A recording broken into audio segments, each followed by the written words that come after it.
Hey, I want to speak about the Lori and Chad Daybell case, man. I've been paying attention to that case since it happened. If you don't know, there's a woman named Lori Daybell. She's accused of killing her previous husband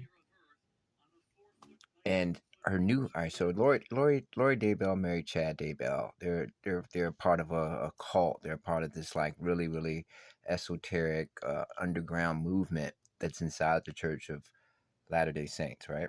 A subculture, a tiny percentage within that church, and they actually believe that they can sense spirits. At least that's what they claim. They claim that they could sense that that Lori's children were evil. They could sense it, so they killed them, and that way, the children can reincarnate and be good. That's the only way that they can be dealt with.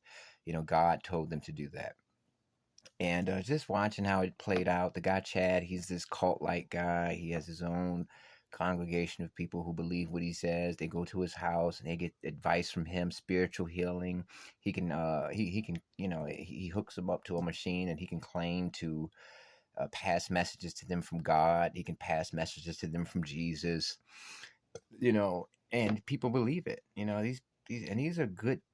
I mean, these are people that have good jobs, people who are well educated. I hate to say it, but they're white people who live in the suburbs. They're very intelligent. So it just boggles my mind that this woman could kill her kids.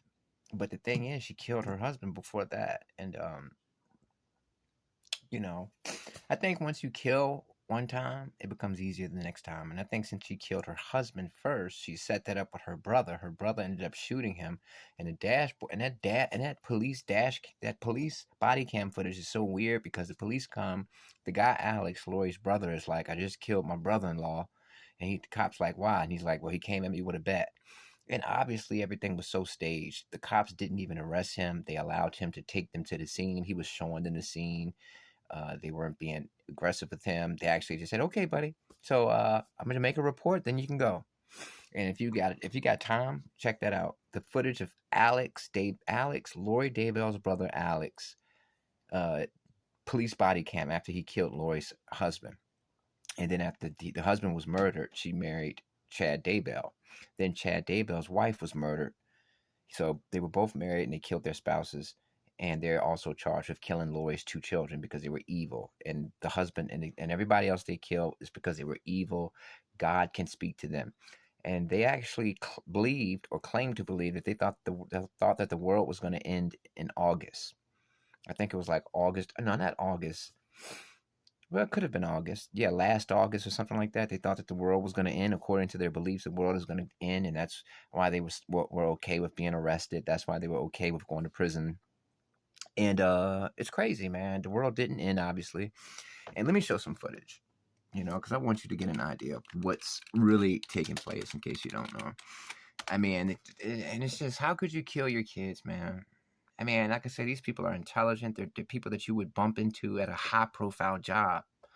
But that goes to show you that people are crazy, man. People are crazy.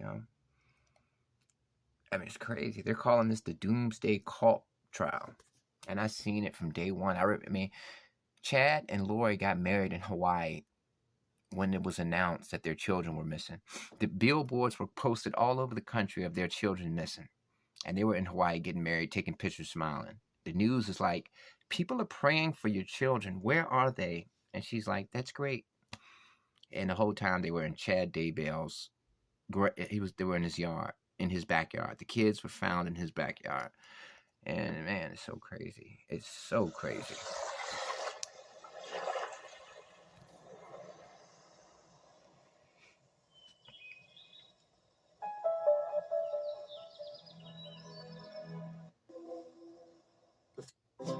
The wedding between Lori and Chad Daybell was in Kauai.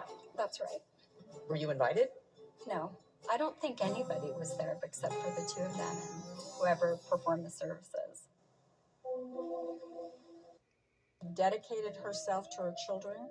I realize that it looks bad, but I know Lori.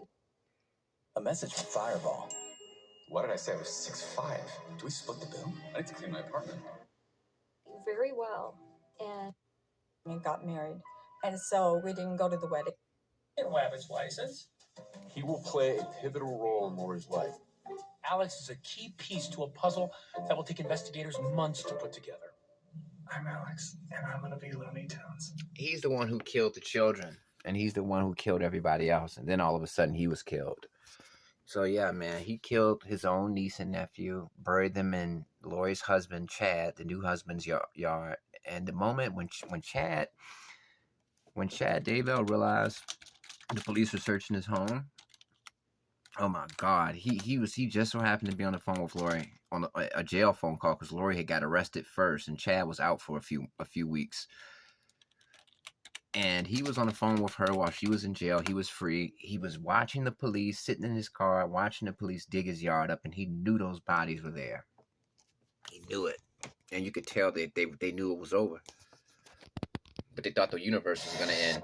Police in Rexburg, Idaho, and the FBI are searching the home of Chad Daybell as part of their ongoing investigation into his wife's missing children. And an author who published books with Chad is pleading with him to help find 8-year-old Yeah, they searched his home and found the kids, man. Rest in peace.